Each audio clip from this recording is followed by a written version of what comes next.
ikki shaharga dajjal kira olmas ekan. Birinchisi Makka-i Mukarrama, ikkinchisi Madina-i Munawvaraga kira olmas ekan. Farishtalar yo'lini qo'riqlab turar ekan.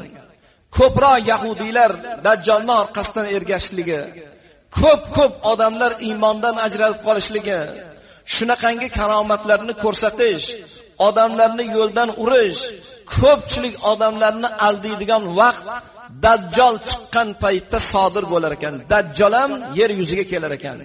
Yana uni bitta alomatlaridan bittasi ikki ko'zini o'rtasiga kaffara degan so'z, ya'ni kofir degan so'z yozilgan bo'lar ekan. Mana shunday odamlar qachon dajjalni ko'radigan bo'lsanglar, Kaf surasini muqaddima oyatlaridan o'qinglar deb payg'ambarimiz bashorat bergan ekanlar.